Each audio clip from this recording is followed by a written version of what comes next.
اول وی خوشحال پدیم خوشحال پدیم چې مظلوم لا تکلیفونو خلاص شو خوشحال پدیم چې مظلوم لا تکلیفونو خلاص شو خفه پدیم چې اغیار سره حساب نشو دی شعر سره ما یو نظم راوړی دی او چا ته به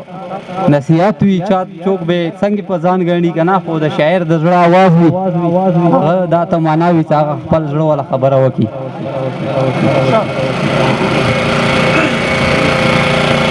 وی دی د بارودو اور سیزلی وینې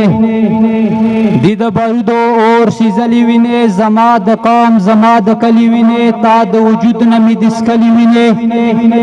د هغې وینې اوس حساب راکا تکړه شه اوس ما ته جواب راکا بیا هله نوم د خان نواب راکا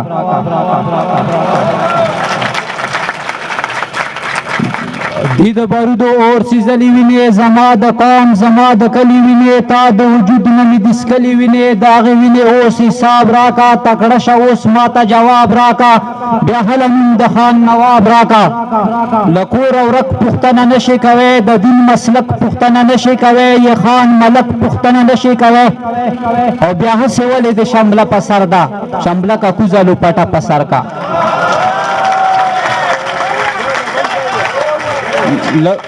لکور او رک پوښتنه نشي کوی خان ملک پوښتنه نشي کوی بیا هسې ولې د شمله په سر کا شمله کا کوزه لوپټه په سر کا زما قیمت کې د ډالر کې خودو په ما د نیم د دهشتګر کې خودو په واړه سر د رالغر کې خودو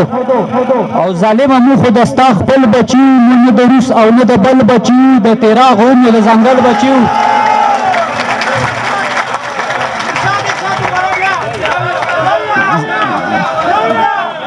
مننه ډیره مننه د درانو میلمانو زما قیمت کې د ډالر کې خودو په ما د نیم د دهشتګر کې خودو په واړه سر د رالغر کې خودو ظالم مو خو د ستا خپل بچي نه مو د روس او نه د بل بچي د تیرا غرونو د ځنګل بچي او تاسو له جټه بمباري کوله زمون باچو مونږ له زري کوله تاسو له جټه بمباري کوله زمون باچو مونږ له زري کوله مونږ د تللو تیاري کوله او پتلو کې مونږ نه ډېر ځوانان مړه شولو لار کې له تنګ د بوډاګان مړه شولو او واړه بچي مو یتیمان مړه شولو او چې هلته لاړو د چا کور نه و د چا کور و خو د چا ورور نه او د دې پوښتنې چا کې زور نه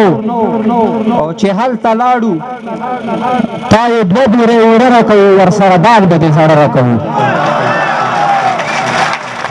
او چې هلته لاړو تا یې دوه بورې اوړه راکوو ورسره دال به دې زاړه راکوو ویل د چپ شه نور به څه درکوو که شور دې وکړو وان به ښه درکوو هلته چې لاړو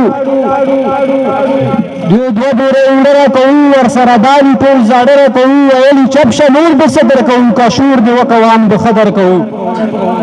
او بیا مې اوړه ډېر په ناتار راوخلو یو بل پسې مې په قطار راوخلو راشي چې یو څه وینا پکار ده په دې خو په دې ژړا پکار ده او مونږ ته آباده دا تیرا پکار ده